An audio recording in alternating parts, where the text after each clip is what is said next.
Alhamdulillah wa la ilaha illallah wallahu akbar wa la haula wa la quwata illa billahil aliyyil azim. Subhanallah walhamdulillah wa la ilaha illallah wallahu akbar wa la haula wa la quwata illa billahil aliyyil azim. Subhanallah walhamdulillah wa la ilaha illallah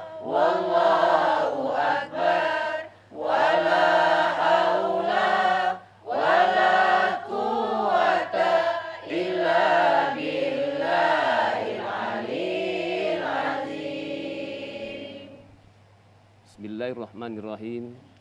Assalamualaikum warahmatullahi wabarakatuh.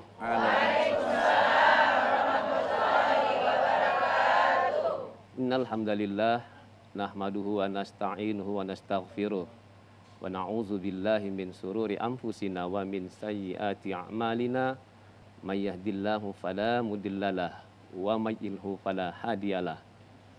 Asyhadu an la ilaha illallah wahdahu la syarikalah wa asyhadu anna sayyidina Muhammadan abduhu wa rasuluh allazi la nabiyya ba'dah. Allahumma shalli ala Muhammad wa ala ali sayyidina Muhammad. Rabbi shrah li sadri wa yassir li amri wahlul 'uqdatam min lisani yafqahu qawli. Ilahi anta maqsudi wa ridhaka matlubi mabbataka wa ma'rifatak. Shadaqallahul azim.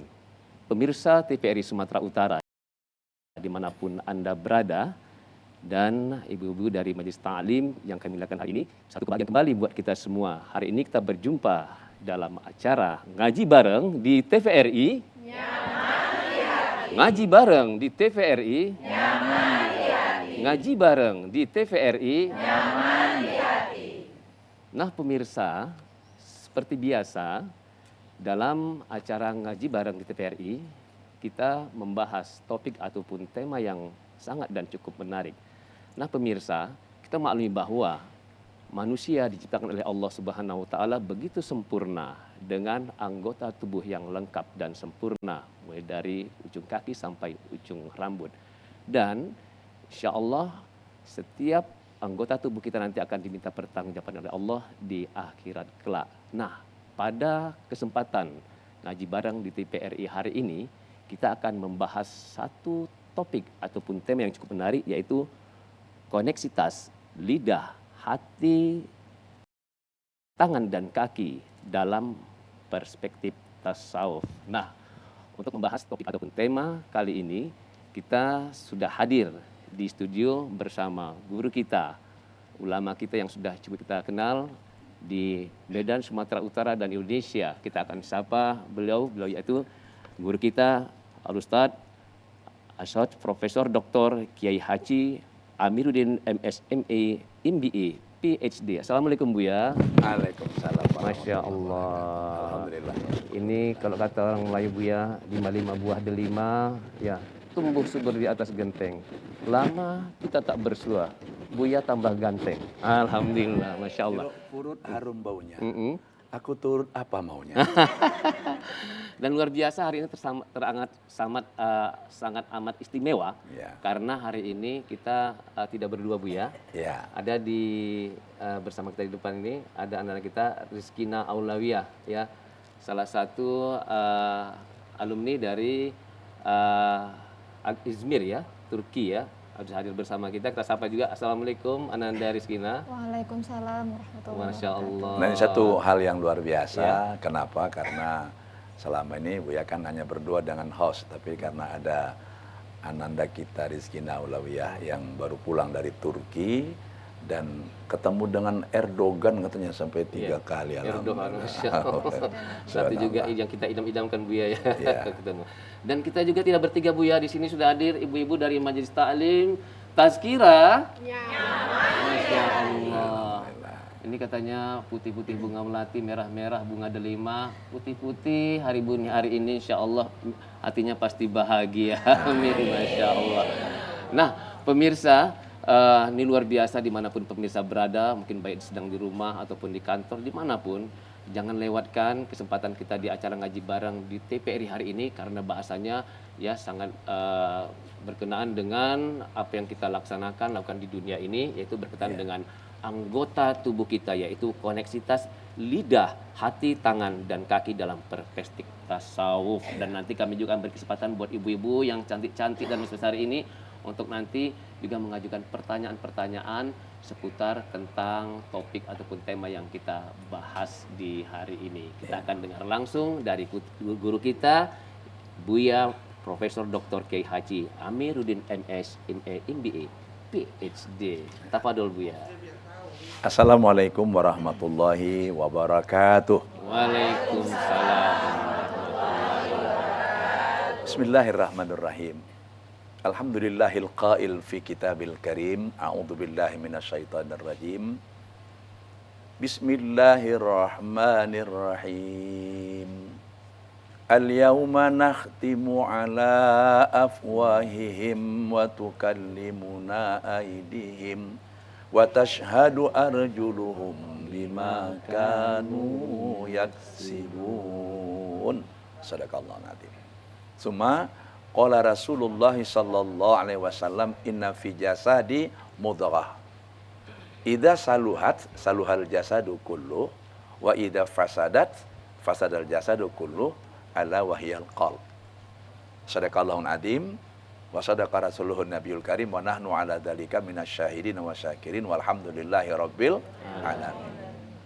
Ayat 65 surah Yasin ini adalah informasi yang perlu kita ingat dan sikapi, bahwa bagi kita orang yang beriman ada kehidupan setelah mati, dan itulah kehidupan yang hakiki. Maka makna al-yauma maksudnya pada hari itu, setelah kamu mati, Allah bangkitkan kembali, itu namanya yaumil mahsyar. Lalu manusia akan dihisap, akan diperhitungkan, akan diinterogasi, akan diverifikasi. Apanya? Al-yauma nakhtimu ala afwahihim. Mulut dikunci, lidah nggak bisa ngomong. Wa tukallimuna aydihim wa tashhadu arjuluhum bima kanu yaksibun. Pada hari itu tangan dan kakimu akan menuntut sebagai saksi terhadap apa-apa yang pernah kamu lakukan dan kamu dustakan. Ustaz Syarial, Ya, Bu, ya. dalam konteks bagaimana kita bisa menjaga interkoneksi atau koneksitas antara lidah, hati, tangan dan kaki, ini perlu ada manajemen yang disebut dengan ilmu tasawuf, khususnya zikrullah. Oleh karena itulah orang-orang yang ingin selamat dunia akhirat, lidahnya, hatinya, anggota badannya mesti mengerti ilmu itu. Mangkana yu'minuna billahi wal yaumil akhir falyaqul khairan aw liyasmut. Siapa yang beriman kepada Allah dan hari akhirat, hendaklah dia berkata yang baik menggunakan lidahnya, yaitu lisan yang fasih dan lisan yang insya Allah senantiasa soleh. Kalau tidak bisa ngomong yang baik, diam. Kenapa? Karena lidah adalah ucapan yang akan mengeluarkan suara berupa sesuatu yang membuat orang terpengaruh. Dan bahkan kalau lidah orang itu mengeluarkan suara, lisan yang berucap kita terpengaruh, aksi dan reaksi itu terjadi mula-mula ialah pada tangan dan kaki. Pertanyaannya ialah, secara psikologi, kalau hati kita gembira, lalu ungkapan itu tercermin di anggota badan, mana lebih duluan orang tepuk tangan atau goyang kaki? Hah? Tepuk tangan. PSMS menang FIFA. Itu karena hati. Nanti keluar juga ucapan PSMS jaya, itu kalau orang Medan. Kenapa begitu? Memang ada interkoneksi hubungan antara lidah, hati, lidah, dan organ tubuh kita. Tapi yang sangat dekat hubungannya adalah lidah kepada hati, hati mendorong organ tubuh untuk mengarahkan gerakan itu apa. Ya, langsung respon. Ya. Langsung respon, dan dia adalah merupakan ekspresi. Oleh karena itu dalam kajian ini, kita harapkan ada ilmu yang kita dapat sehingga nanti kita bisa mempertanggungjawabkan lidah kita kalau berlisan dan anggota kaki tangan kita kalau berbuat. Akan digiring oleh host kita yang luar biasa ini, yang baru pulang dari umroh. Dan saya tidak menyangka rupanya anak beliau yang tertua dan tercantik ini alumni Turki. Alhamdulillah. Ya, itu maka kita hadirkan, dan saya memang meminta, ayo dampingi Bu ya. Ustaz Syarial, silakan apa yang mau digali dan kita explore, kita akan bahas tuntas tentang ini. Silakan. Gaji bareng di TVRI. Nah, pemirsa di mana-mana berada, kemudian Ibu dari Majelis Ta'lim Tazkirah yang ada di studio, kita sudah mendengar pengantar tentang bagaimana koneksitas lidah, hati, tangan dan kaki dalam perspektif tasawuf. Ini ada kata-kata tasawuf. Kenapa ditinjau dari tasawuf? Nah, barangkali Buya ini bisa juga nambahkan Buya, kenapa ditinjau dari tasawuf Buya? Ya, baik. Pemirsa yang berbahagia, terutama pencinta acara ngaji bareng di TVRI Nyaman di Hati yang berada di rumah, dan bunda-bunda yang ada di sini, yang alhamdulillah dengan ikhlas meluangkan waktu untuk acara ini. Segala sesuatu itu ada hakikatnya, ada substansinya, ada sesuatu yang tidak kelihatan tetapi itulah makna dan yang dicari. Contoh, para pemirsa, bunda sekalian, kalau minum air pakai gula, rasanya manis. Rasa manis itu di mana? Di lidah. Tapi ketika rasa manis di lidah itu mendorong hati kita bersyukur, lantas apa yang keluar? Ungkapan rasa syukur kepada Allah. Itu kalau hati yang beriman. Kalau hati itu tidak saat itu ada kondisi iman yang mendorong, begitu oh, very sweet, manis betul. Itu tidak salah, tapi arah tasawufnya itu mestinya bersyukur dong kepada yang menciptakan rasa manis, dan lidah kita yang sudah didesain oleh Allah kok bisa merasakan yang beda-beda. Manis dia tahu, pahit dia tahu, asam dia tahu, dan kadang-kadang anyep pun dia tahu. Begitu.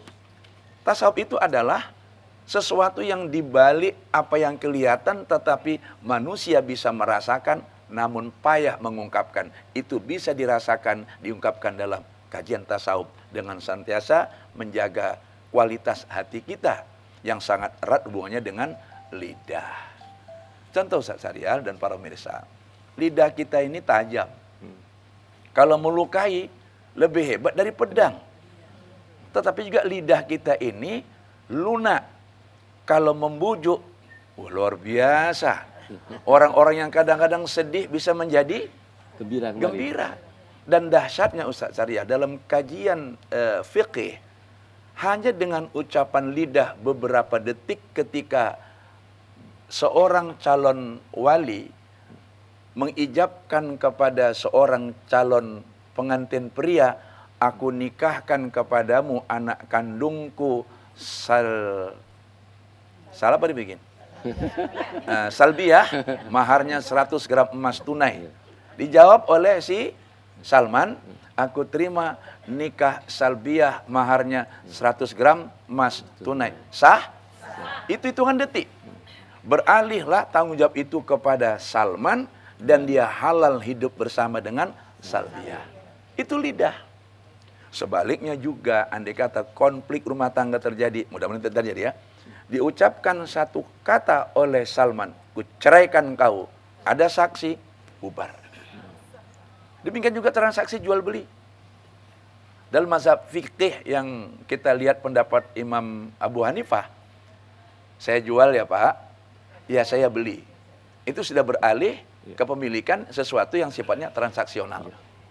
Imam Syafi'i kan dia orang 8 mengatakan, kalau setiap kali jual beli diucapkan pakai lidah, bebuih nanti mulut itu. Itu kata saya. Ya, maka cukuplah isyarat dengan menyerahkan barang, memberikan uang atau alat ganti pembeli, itu sudah sah jual beli. Itu peranan lidah yang luar biasa. Baik, luar biasa Ya. Buya, ibu-ibu dari Majelis Lintas yang kami muliakan. Semakin hangat kita untuk mendengarkan kajian lebih lanjut tentang koneksitas lidah, hati, tangan, dan kaki dalam perspektif tasawuf. Namun Lisan Budaya Indonesia.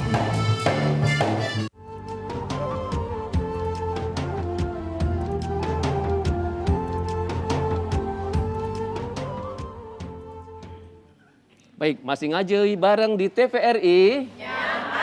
Ngaji bareng di TVRI. Ngaji bareng di TVRI. Masya Allah. Nah, ibu-ibu yang cantik-cantik manis-manis di studio, kemudian pemirsa dimanapun Anda berada, khususnya para pecinta ngaji bareng di TVRI, kita sudah mendengarkan penjelasan sebagai pembuka dari bahasan kita di hari ini. Nah, Buya, kalau kita kaitkan tadi dengan tasawuf, ini kita sebutkan lebih banyak kan ke kolbu, ke hati, Buya ya. Kalau kita kan juga dengan ananda kita nih Buya, yang jauh-jauh mungkin kuliah di Turki, jauh dari orang tua, kan tentu pengawasannya hanya pada Allah Subhanahu Wa Taala, ya, lidah, kemudian tangan dan kaki. Nah, mungkin Buya juga bisa jelaskan, ketika kita sudah berpulang, kita dibangkitkan lagi di yaumil akhir nanti, kira-kira seperti apa pertanggungjawaban kita Buya kepada Allah Subhanahu Wa Taala? Bagaimanakah reaksi dari lidah, kemudian tangan dan kaki Buya? Ustadz Syarial, pertanyaan sangat menarik. Kalau di sini hadir Mario Teguh, pasti dia bilang super sekali. Kenapa? Karena bagi orang-orang yang beriman seperti kita, hati itu adalah tempat tumbuhnya iman, ilmu, dan cinta. Keyakinan di hati yang satu ketika kita akan kembali kepada Allah di yaumil akhir, yaumil hisab, dan mempertanggungjawabkan apa-apa yang kita lakukan di dalam kehidupan dunia ini, tentu ini membawa konsekuensi kita menjaga hati supaya mendorong kepada perbuatan-perbuatan anggota tubuh yang baik. Ananda Rizkina Alawiyah binti Ustadz Syarial jauh kuliah ke Turki. Orang tua tidak ada dalam pandangan mata secara zahir, tapi kan tetap ada di hati. Betul? Betul, Ustaz. Jauh di mata, Dekat di hati. dekat di hati. Kepada Allah pun, keyakinan kita akan Allah yang maha melihat, maha mendengar, maha mengetahui, itu adalah energi yang membuat kita merasa dikontrol, diawasi oleh Allah. Ini dikatakan muraqabah.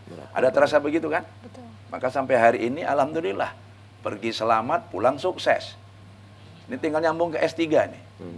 Saya doakan mudah-mudahan dapat beasiswa lagi nanti. Amin. Kalau tidak pun ke Turki, kembali ke tempat yang lain yang lebih indah, Qatar misalnya, Ibu. Amin. Amin. Nah, kembali kepada pertanyaan tadi.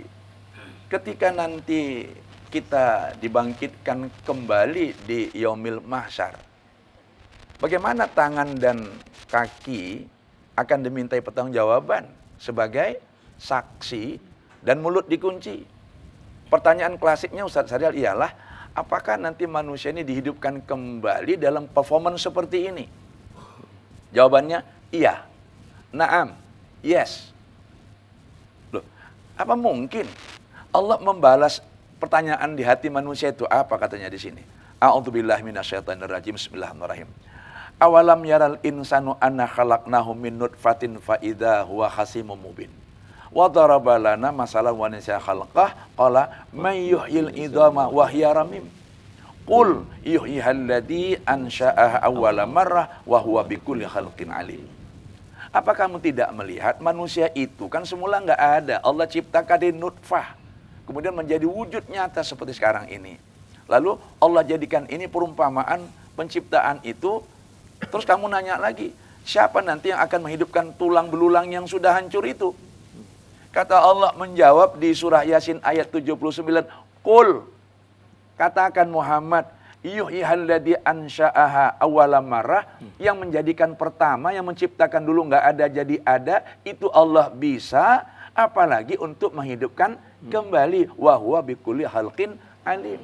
Dialah nanti yang akan menghidupkan kembali itu. Maknanya ialah Allah akan jadikan kembali kita kayak gini di yaumil mahsyar. Nggak sulit bagi Allah. Kenapa? Mereproduksi ulang. Yang pertama juga bisa. Nah, ketika itulah nanti tangan dan kaki menjadi saksi dan penuntut. Mulut dikunci. Hati tidak bisa ngomong lagi, tapi ada rekaman. Nah, kajian tasawufnya apa? Kalau tangan dan kaki itu didorong oleh hati untuk diarahkan kepada perbuatan-perbuatan baik, maka disitulah nanti kita mendapatkan aplaus dan penghargaan. Benar apa yang dikatakan oleh tangan dan kaki, karena mereka tidak akan berdusta. Dan itulah dulu yang didorong oleh hati. Sebaliknya kalau hati itu mendorong kepada perbuatan yang tidak bagus, karena qad aflaha man dzakkaha wa qad khaba man dassaha. Surah Asy-Syamsi ayat 9 dan 10. Kalau hati itu mendapat ilham, lalu ikut kepada perintah Allah, mendorong kepada perbuatan baik, ya, yang dilakukan perbuatan yang baik. Kalau hati itu kotor, dibiarkan tidak diservis, tidak di-tune up, tidak zikir, tidak istighfar, dia mendorong kepada perbuatan tidak baik. Tangan pernah mencuri, dia ngomong, saya nggak mencuri ke rumah tetangga, tapi saya mencuri pakai pulpen. Gimana? Ngerubah angka 6 jadi 9 apa itu? Miliar. Ya, terus tangan ngomong, kaki ngomong, ya juga kami ikut kok nyaksikan. Kenapa? Kami lakukan itu di Hotel X. Kami bilang, ini nggak ada orang lain, cuman kita berdua. Kaki ngomong. Itulah bahayanya kalau tangan dan kaki tidak didorong oleh hati yang murni, yang suci, yang fitrah untuk berbuat baik. Masya Allah, luar biasa. Gitu. Nah, pemirsa TVRI Sumatera Utara di mana Anda berada, kemudian Ibu dari Majelis Taklim Tazkirah yang kami muliakan, luar biasa. Rasanya semakin sejuk, semakin teduh hati kita ketika sudah mendengar pilihan dari Buya. Memang pas kita hari ini kita hadirkan Buya, karena Buya juga adalah selain sebagai pendakwah, ulama, juga adalah pimpinan dari Rumah Suluk atau Rumah Tasawuf dan Pondok Pesantren Baitul Mustaghfirin Al-Amir yang sudah sangat kita kenal di kota Medan. Nah, kita beri kesempatan buat ibu-ibu dari Majelis Taklim Tazkirah yang ingin mengajukan pertanyaan seputar topik tentang yang kita bahas di hari ini. Silakan Bu. Ya. Assalamualaikum warahmatullahi wabarakatuh. Waalaikumsalam warahmatullahi wabarakatuh. Perkenalkan Bu ya, saya Rosmianti Effendi dari Majelis Taklim Tazkirah.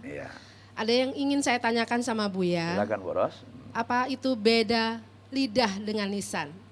Mohon penjelasannya Bu ya. Demikian dari saya. Sebelumnya terima kasih. Wassalamualaikum warahmatullahi wabarakatuh. Waalaikumsalam warahmatullahi wabarakatuh. Pemirsa yang berbahagia, lihatlah mereka ini. Baru saya ceramah kurang setengah jam, pertanyaan sudah mendasar. Apa beda lidah dengan lisan? Ini kan repot saya jawabnya ini. Kenapa? Tapi karena mereka sudah belajar tasawuf sejak 2003 di Majelis Zikir Tazkirah yang dulu kita rutin di Masjid Agung, minggu kedua. Saya jelaskan begini ya, organnya itu lidah. Tapi hasil daripada produk lidah itu kalau kita pakai untuk ngomong namanya mengucap. Itulah lisan kita. Kalau dipakai untuk mencicipin makanan namanya mengecap. Kita lebih sering mengucap atau mengecap? Jujur, dikit-dikit kuliner, mengecap makan, iya kan? Nggak apa-apa kan, Ibu pandai masak. Tapi mengucap itu penting, terutama mengucapkan kalimat-kalimat thayyibah. Jadi lidah yang digunakan untuk berbicara, keluarlah lisan.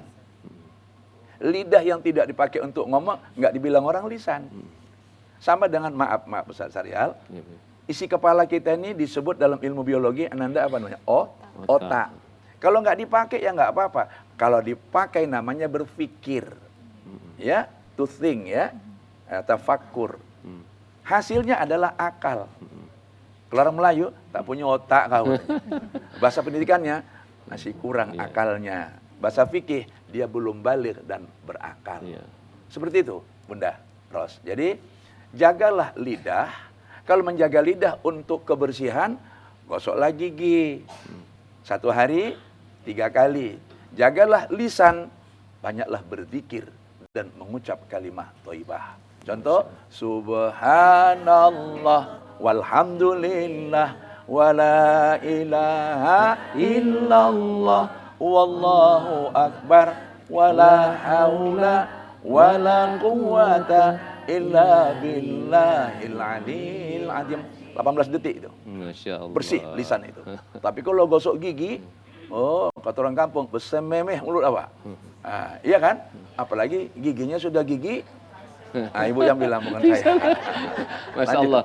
Buya, kalau kita kaitkan tadi dengan pertanyaan Bu Rosmianti tadi kan, Iya. antara lidah dan lisan, ini kan hadir anak-anak kita Rizkina, Iya. kan bahasanya tentu berbeda Turki dan Indonesia. Itu bagaimana, kalau lebih sulit nggak kalau melepaskan bahasa Turki itu gimana? Bisa jelasin? Coba ya, saya kepingin dengar kalau bahasa Turki itu bilang, apa kabar ibu-ibu sekalian kemarin itu? Nasılsın? Apa kabar? Iya. Iya. Apakah ibu-ibu semua gitu? Iya. Nasılsın? Ya.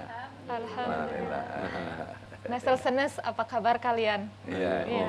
Jadi seperti disingkat-singkat. Iya, disingkat-singkat. Baik, luar biasa. Terima kasih, kami berikan selanjutnya. Mungkin ada yang ingin bertanya lagi, ibu-ibu, kami persilakan. Assalamualaikum warahmatullahi taala wabarakatuh. Waalaikumsalam warahmatullahi wabarakatuh. Saya Umi Neng Salmina Ya. Buya dari Majelis Taklim Tazkira. Iya. Mohon bertanya sama Buya, Silakan. bagaimanakah nantinya kesaksian tangan dan kaki kita di akhirat kepada Allah? Nah, kami mohon jawaban dari Buya. Sebelumnya terima kasih Buya. Assalamualaikum warahmatullahi wabarakatuh. Waalaikumsalam warahmatullahi wabarakatuh. Ustaz Syarial. Ya, Bu ya. Saya dengan ibu-ibu ini mohon maaf tidak ada maksud memuji dan menyanjung ya. Makin tua kok makin cerdas ya. Nanyanya Alhamdulillah. bagaimana nanti Ya. kesaksian tangan dan kaki itu. Ketika saya diskusi dengan Habib Lutfi Alatas, yang insya Allah dengan izin Allah nanti kalau beliau berkenan kita undang di bulan Desember untuk menjadi penceramah di pesantren kita. Alhamdulillah. Pesantren Al-Amir. Beliau adalah cucu Rasulullah, Habib ya. Dia bilang apa? Buya, saya didatangi oleh 3 orang profesor dari Jepang dan 2 dari India. Menanyakan tentang ayat 65 ini. Bagaimana bisa nanti tangan bersaksi, kaki bersaksi? Karena dalam image apa mereka kan udah hancur. Iya. Tadi sudah dijawab di surah Yasin ayat 73 sampai 75 tadi itu ya, yang saya bacakan tadi itu. Lalu dalam kajian teknologi canggihnya, rupanya tanpa kita sadari, ini tangan dan kaki kita khususnya dan seluruh organ tubuh kita merekam apa saja yang dilakukannya. Berarti ada CCTV-nya dong. Di setiap lubang pori-pori itu ada. Dan itu yang nanti akan tampil sebagai juru saksi yang menuntut dan ada bukti. Inilah maka dalam konteks fikih, kenapa ketika berwudu itu yang dibasuh adalah muka, tangan, kepala, kuping sunat ya, kaki. Niat di hati. Jadi Bu Neng Salmina, Saputra, kalau kita kaitkan dengan bagaimana nanti canggihnya teknologi Allah itu ditampilkan ulang untuk membeberkan apa yang dilakukan oleh tangan dan kaki. Sekarang saja CCTV ini bisa merekam segala-galanya di pesantren kita, Baitul Surah Al-Mir. Kan kita kan lengkap ya? SMP IT ya. Iya. Itu lengkap dengan IT dan apa yang dilakukan oleh guru dan murid di situ terekam dan suaranya ada. Jadi saya tinggal ngomong dengan guru dan murid. Itu sekarang sedang pelajaran apa dan itu direkam. Besok lusa kalau pengawas Bisa datang direkam kita lagi. tunjukkan ini proses mengajarnya dan ini ucapannya. Itu baru ciptaan manusia di zaman now. Zaman next lebih hebat lagi mungkin nanti di zaman anak-anak nanti umur macam-macam kami ini. Apalagi di akhirat. Baik, Itu Bu biasa. Neng ya. Baik, luar biasa. Terima kasih buat Nah, Bu Neng, kemudian Ibu Rosmianti tadi ya, yang sudah Ya. memulai 2 pertanyaan kita di hari ini, menambah ya semakin hangatnya topik yang kita bahas di hari ini, yaitu koneksitas lidah, hati, tangan dan kaki dalam perspektif tas. Istana Maimun, warisan budaya Indonesia.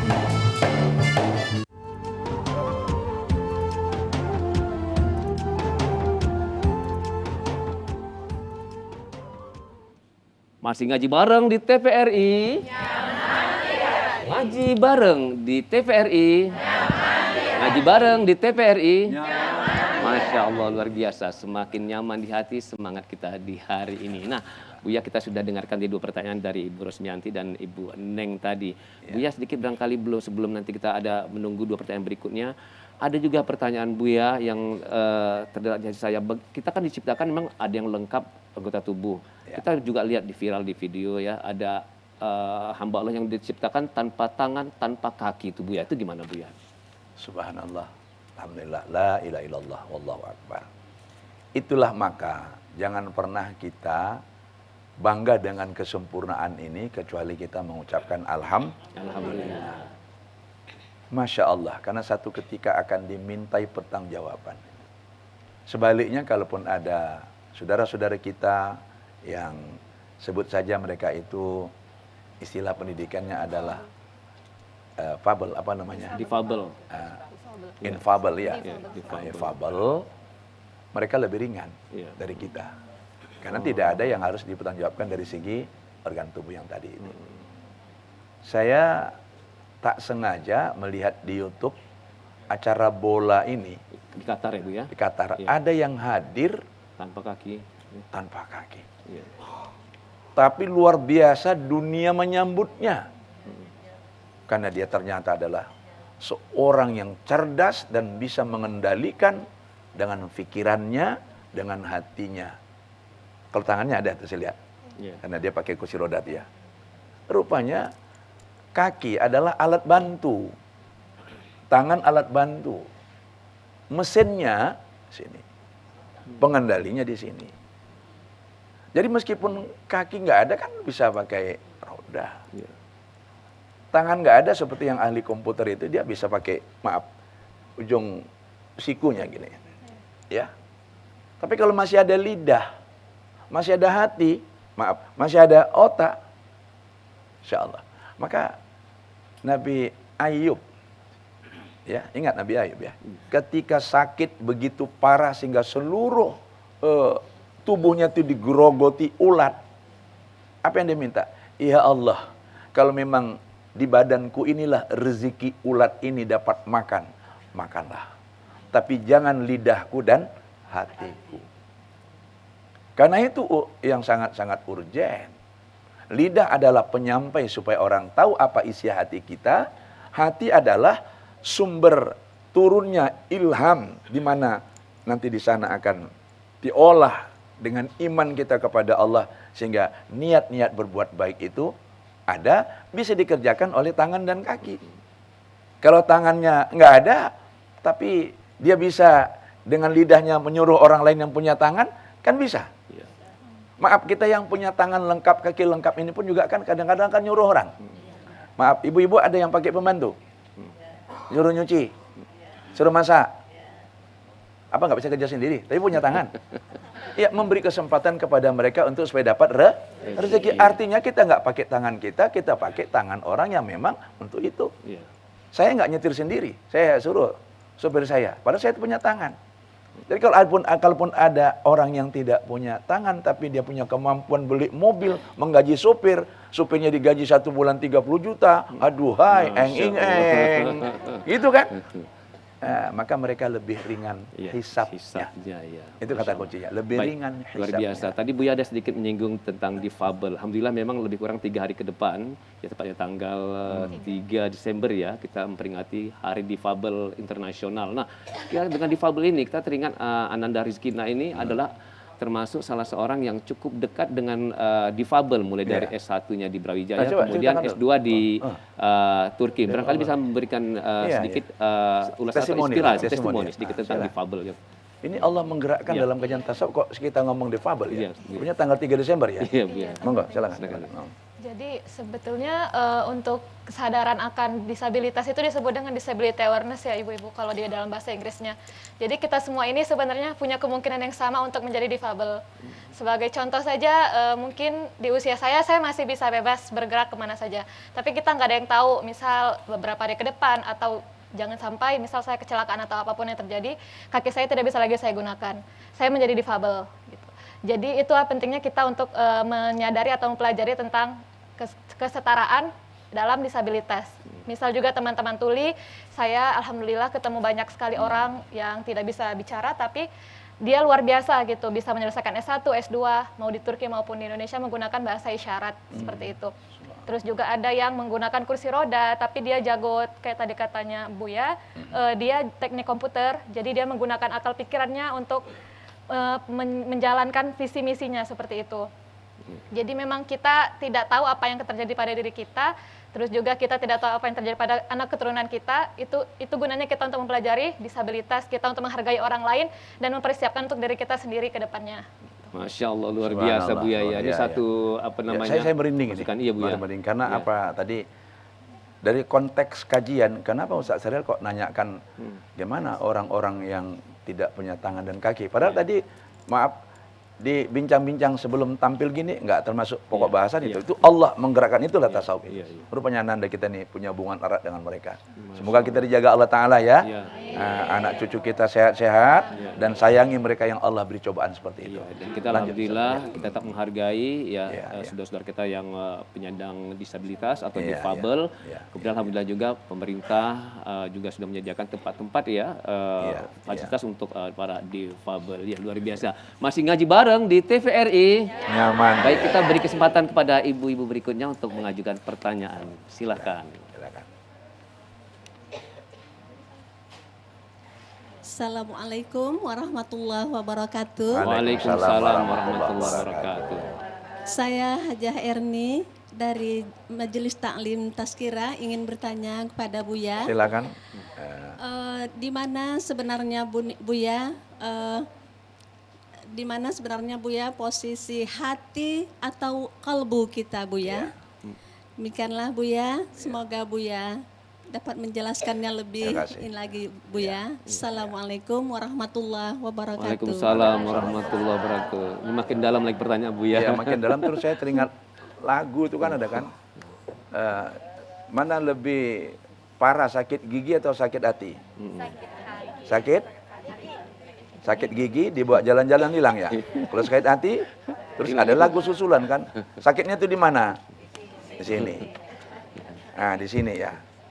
Ada dua yang kita lihat dari arah Rasul itu menggambarkan hati. Satu, ketika Rasul mengatakan at-taqwa hahuna. Takwa itu ada di sini. Itu menggambarkan hati. Dalam konteks abstrak yaitu kolbu.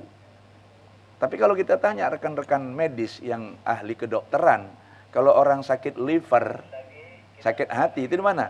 Di sini. Nah, maka yang di sebelah sini namanya qabd, itu hati dalam bentuk organ, kerjanya menyaring darah. Kalau di sini adalah kolbu, organnya itu katanya jantung. Jadi bedanya ialah kalau kolbu itu energi yang dapat menerima nur Allah. Ulangi, energi yang dapat menerima nur Allah. Kalau itu menghiasi kolbu kita, laksana cahaya yang masuk, dia memantulkan cahaya itu ke seluruh organ tubuh kita. Jadi kalau ini kaca, nur itu masuk ke kaca itu, maka cahayanya akan mantul. Itulah ke organ tubuh kita. Nah, kalau hati dalam artian organik, dia adalah organ tubuh yang menyaring darah. Kedua-duanya penting. Kita jaga hati kita, liver kita supaya tidak kena penyakit hepatitis. Kita jaga kolbu kita supaya jangan kena penyakit hati. Yang kalau penyakit hepatitis, penyakit organ tubuh, diobati di dunia, banyak dokternya. Kalau nggak sembuh, mati, selesai persoalannya. Kalau penyakit hati, kita fitnah orang, kita buat berita bohong, kita bikin segala macam, itu sampai di akhirat akan ditanya nanti. Kalau lidah kita yang mengucapkannya, lidah akan mendapat hukuman. Kalau tangan kita yang dipakai bikin hoax, Ya. Ini karena kedengkian kita lewat medsos, itu juga. Inilah pentingnya kita menjaga hati, kemudian menjaga juga lidah kita. Hati dalam arti kolbu. Menjaga hati dalam sifatnya fisik ialah jangan makan yang terlalu banyak berlemak-lemak. Iya kan? Ibu kan cuma takut kalau makan lemak-lemak gemuk. Tapi lemak-lemak itu sering menyebabkan penyakit liver. Kayak dokter pula saya jelaskan gitu ya. Alhamdulillah. Ya, Bu ya, ibu-ibu studio yang kami muliakan. Ya, kita berharap juga bahwa kolbu hati kita akan tetap sehat. Insya Allah kalau kolbu sehat, insya Allah jasmani, fisik kita juga akan sehat. Luar biasa ya. Masih ngaji bareng di TVRI. Kita akan beri masih kesempatan untuk bertanya kembali kepada Ibu. Kami persilakan ya. Assalamualaikum warahmatullahi taala wabarakatuh. Waalaikumsalam warahmatullahi wabarakatuh. Saya Ibu Hajiah Legini, Majelis Taklim Tazkirah dari Galang. Masya Allah. Di sini saya ingin bertanya kepada Buya, siapa yang pertama kali dihisab nanti di yaumil hisab? Dan sebelumnya saya ucapkan terima kasih. Assalamualaikum warahmatullahi taala wabarakatuh. Waalaikumsalam. Luar biasa jauh dari Galang tapi Majelis Taklim Tazkirah Buya ya. Iya. Ustaz Syarial, mohon maaf. Mereka ini dari Galang ke Medan tidak jauh. Iya. Karena dekat di hati. Di hati ya benar Buya. Dan saya kan memang putra dari Galang. Kampung saya itu di Pulau Tagor Bangunsari, kemudian saya sekolah di PGA Galang. Di sana ada kenangan indah, kami itu dulu ingin membangun sekolah yang sekarang di sebelahnya Masjid Syuhada itu. Bunda lagi nih ya, tentu habis subuh tadi berangkat untuk acara yang sangat indah ini ya, di hari yang penuh barokah ini. Karena Galang itu tidak jauh tapi mungkin persiapannya perlu ya. Yang pertama dihisab nanti tentu orang-orang yang pertama dihadirkan di muka bumi ini. Nabi Adam dan keturunannya. Tapi dalam ilmu tasawuf ada orang yang tidak dihisab. Saya ingin ke situnya itu. Siapa? Mereka-mereka yang bebas daripada pertanyaan dan insya Allah serombongan dengan Rasulullah Muhammad SAW. Ibarat kita jalan tol Buya ya. Jalan tol itu jalan tol. Dalam arti karena dimuliakan, tidak diperiksa. Buya supaya kami agak cepat menangkap logikanya kayak mana. Gini, saya pergi umroh, pulangnya bersama jamaah. Lalu saya sebagai penceramah sejak 19 Mei 76 di Medan, punya banyak jamaah. Dan mereka yakin saya tidak macam-macam lah pulang dari umroh, nggak bawa barang-barang mewah. Karena mereka tahu ketika pulang dan di bandara, barang-barang saya mau saya periksakan, udahlah Buya. Kami yakin Buya nggak akan mungkin bawa narkoba, nggak mungkin bawa macam-macam. Lewat saya, rombongan saya ngikut, alhamdulillah tazkirah, gitu kira-kira kan? Itu sekedar analoginya, kan begitu. Jadi marilah kita ambil posisi yang istimewa supaya nanti kita bisa memperoleh fasilitas. Macam mana caranya Buya? Cintai Rasulullah, amalkan sunnahnya, bersolawatlah untuk kerinduan dan untuk tanda kita senantiasa mengaguminya. Ya. Dan semoga Rasul mengakui kita sebagai umatnya nanti.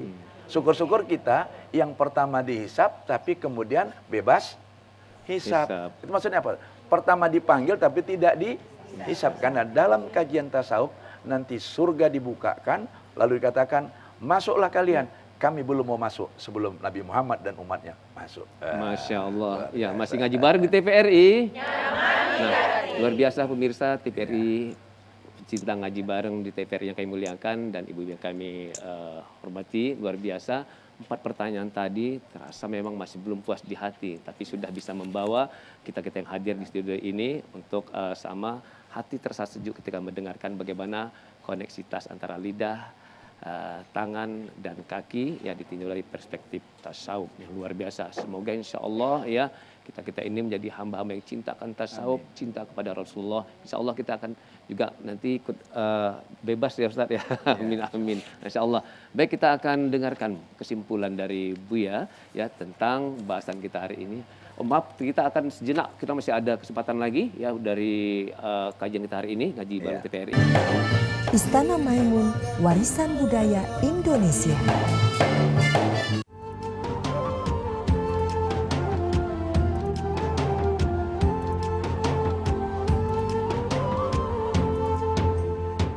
Masih ngaji bareng di TVRI. Nyaman di hati. Ngaji bareng di TVRI. Nyaman. Ngaji bareng di TVRI. Nyaman. Baik, 4 penanya dari Majelis Taklim Tazkirah sudah sama kita dengar. Kita juga beri kesempatan kepada Anda Rizkina ini yang juga basicnya Buya dari sekolah dari dari Sanawiyah, kemudian kemudian Aliyah. Nah, ini kan juga mungkin Buya yang mengasuh pondok pesantren juga mungkin ada planning atau membuat ya sampai dengan yang berbasis Aliyah. Mungkin barangkali ada pertanyaan dari Ananda, silakan. Terima kasih Ustaz. Saya ingin bertanya, kan tadi saya ada dengar Ustadz memiliki pondok pesantren, Buya memiliki pondok pesantren dan sekolah tahfiz juga berbasic IT ya Buya ya. Itu kira-kira gimana supaya sekarang ini kan anak-anak juga butuh akhlak yang baik, terus juga teknologi yang mendukung, supaya visi misinya itu bisa sejalan dengan agama dan dunia gitu. Boleh tahu nggak visi misi sekolah Buya bagaimana? Ini saya tahan ya, kalau nggak air mata saya jatuh. Kenapa? Ada kata-kata akhlak.